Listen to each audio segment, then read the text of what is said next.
Max? It's not my birthday. It's not your birthday? Haha, I know that. Do you like to celebrate your birthday? Well, yeah, I sure do. Birthdays are special. Well, a very important birthday is coming up in July. July 4th, to be exact. It's the day we celebrate the birth of a nation. Our nation. The United States of America. And the birth of our nation didn't come easy. Are you ready to learn some fun facts about the 4th of July? Awesome! Let's go! This is what an immigrant looked like back in the 16 and 1700s. An immigrant was a person who immigrates to another country, usually to make their new life permanent.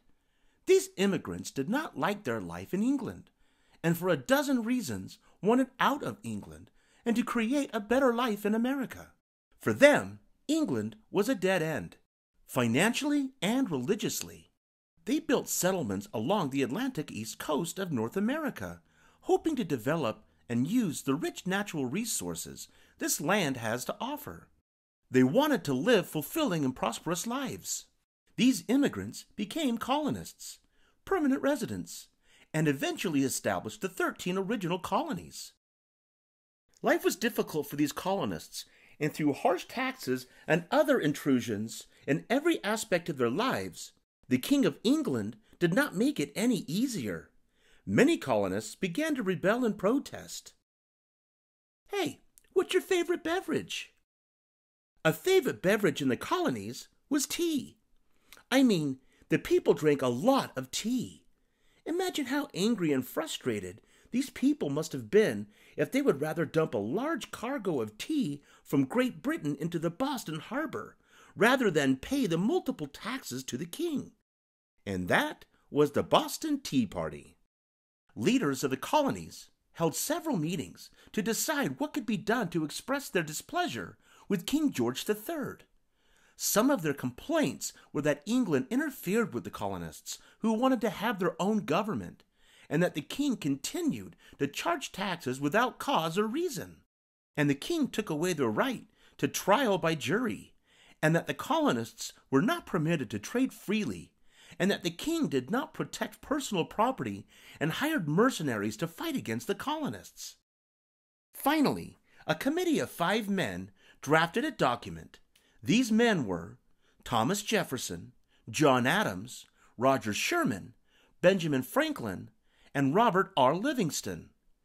The document contained only 1,458 words, but it expressed exactly how the colonists felt about the unacceptable acts committed by the King of England and what they intend to do. The preamble of the document reads like this: "We hold these truths to be self-evident, that all men are created equal, and they are endowed by their Creator with certain unalienable rights, that among these are life, liberty, and the pursuit of happiness." This document is known as the Declaration of Independence. It is dated July 4th, 1776. The birthday of the United States of America. It was adopted and signed by the representatives of the 13 colonies. And it declared that we would no longer be subject to the King of England. We drew our line in the sand. We put our foot down. And the rest of the story, my young friends, is American history. Here are a couple of items of trivia I thought were interesting. On the back of a $2 bill, yes, there really is a $2 bill, is a depiction of the Second Continental Congress and the authors of the Declaration of Independence. And 3 former presidents of the United States died on the 4th of July. They were John Adams, who signed the Declaration of Independence, Thomas Jefferson, who signed the Declaration of Independence too, and James Madison. The 4th of July is an important national holiday. Banks are closed and mail carriers don't deliver on that day, and many people don't have to work on that day. We celebrate the birth of our nation in different ways all over the country. Countless communities have parades. Who doesn't love a parade? I love parades. And many cities put on spectacular fireworks shows. Who doesn't love to watch fireworks? Do you love fireworks? Oh, man, I do. I love fireworks. The bombs bursting in air. And who doesn't like to have a barbecue? What's your favorite food at a barbecue? Who said watermelon? Oh, man, I love watermelon. Did someone say hot dogs? They're my favorite, too. Eventually, the rebellion of the Americans would lead to the Revolutionary War. We were not about to give up our independence.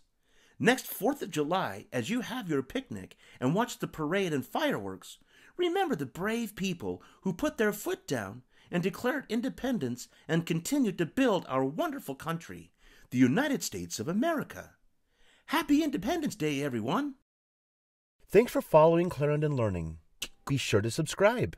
If you're looking for more teaching resources, check us out at clarendonlearning.org.